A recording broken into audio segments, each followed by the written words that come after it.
चलो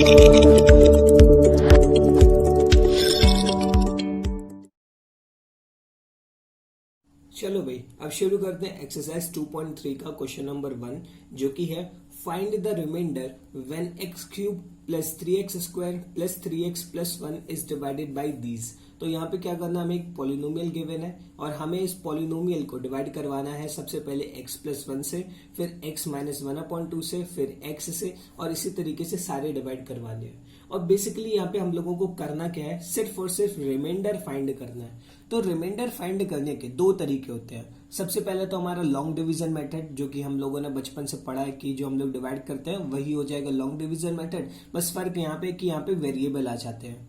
दूसरा होता है हमारे पास एक नई चीज, जो कि है रिमाइंडर थ्योरम। अब रिमाइंडर थ्योरम क्या है उसको मैं समझाता हूँ। डिवाइड तो आप लोगों को आते ही होंगे। अब यहाँ पे रिमाइंडर थ्योरम आपके लिए हो सकता है थोड़ा सा नया हो, तो मैं यहाँ पे सबसे पहले आपको रिमाइंडर थ्योरम समझाता हूँ। तो रिमाइंडर थ्योरम होती क्या है बेसिकली, कि यहाँ पे हम लोगों को जिस पॉलिनोमियल से डिवाइड कराना होता है, ठीक है, जिस पॉलिनोमियल से डिवाइड करवाना होता है, मतलब कि जो हमारे पास डिवाइजर होता है, उस डिवाइजर की वैल्यू को हम लोग मान लेते हैं इक्वल्स टू 0।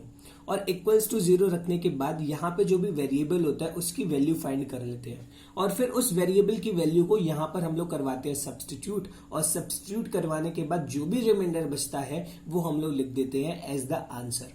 क्लियर? तो यहाँ पे क्या करना है, सबसे पहले स्टेप यहाँ लिखेंगे when p of x is divided by.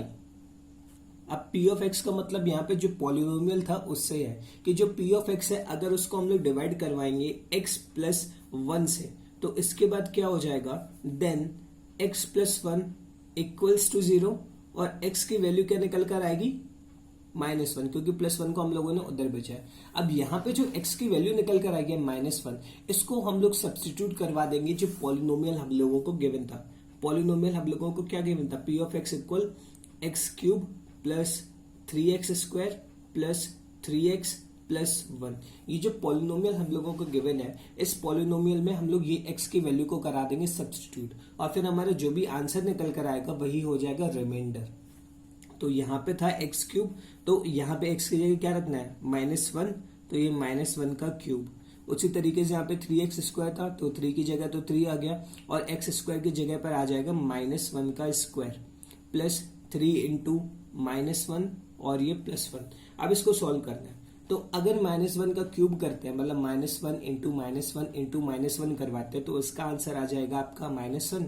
अगर इसको सॉल्व करें तो इसका आंसर देखो क्या आएगा, -1 का अगर स्क्वायर करेंगे तो ये हो जाएगा +1, और +1 का अगर मल्टीप्लाई 3 में करवाते हैं तो इसका आंसर आ जाएगा ये +3। अगर इसको सॉल्व करेंगे तो ये आ जाएगा आपका -3, क्योंकि -1 इंटू 3 है, और इसका आंसर आ जाएगा ये +1। अब यहाँ पे देखो, अगर सीधी सीधी बात करें, एक 1 प्लस का है और एक 1 माइनस का है, तो ये दोनों कैंसिल आउट हो जाएंगे। उसी तरीके से एक 3 प्लस का है और एक 3 माइनस का, तो ये दोनों भी कैंसिल आउट हो जाएंगे। इसके बाद आंसर क्या आया, 0। So 0 is the remainder of the polynomial when it is divided by x plus 1। तो इस तरीके से ये रिमाइंडर थ्योरम काम करती है, ठीक है। अब वैसे हम लोग इसका आंसर लॉन्ग डिवीजन मेथड से भी निकाल सकते थे, उसका भी आंसर सेम ही आता, लेकिन वो डिवीजन अभी हम लोगों को नहीं सीखना है। वो डिवीजन मैं आप लोगों को सिखाऊंगा किसी और क्वेश्चन में, लेकिन इसको हम लोग इसी तरीके से करेंगे जिसको हम लोग बोलते हैं यूजिंग रिमाइंडर थ्योरम। इसको आप नोट कर लो। इसके बाद हम लोग स्टार्ट करते हैं अपना सेकेंड पार्ट।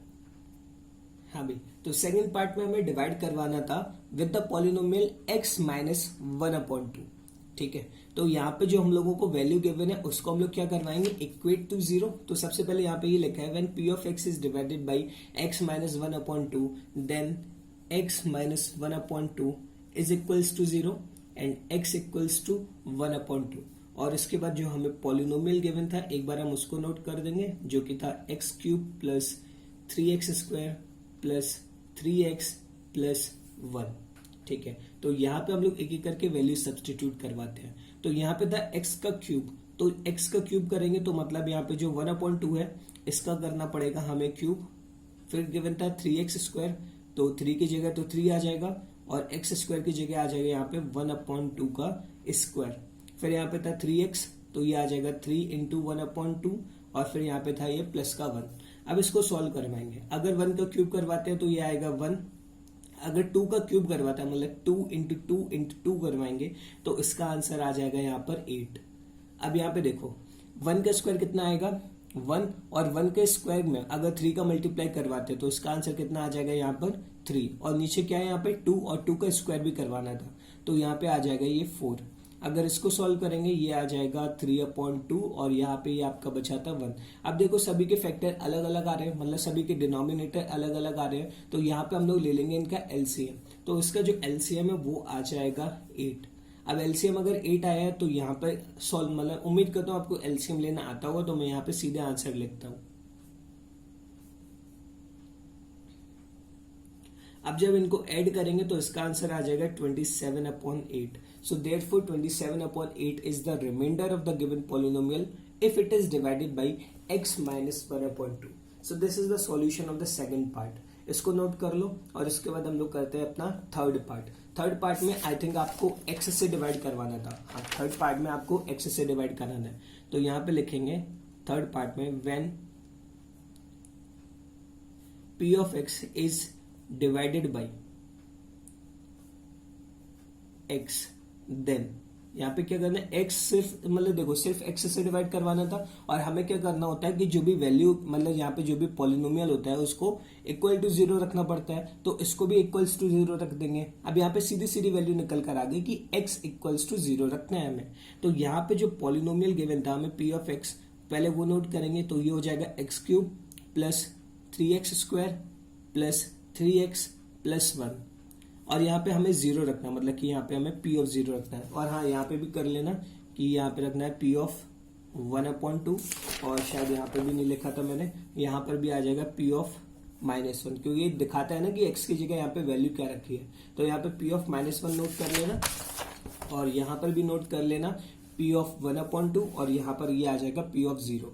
तो यहाँ पे हमें x की जगह क्या रखना है 0, तो यहाँ पे ये आ जाएगा 0 का क्यूब, यहाँ पे आ जाएगा 3 इंटू 0 स्क्वायर, यहाँ पे आ जाएगा 3 इंटू 0, और यहाँ पे आ जाएगा +1।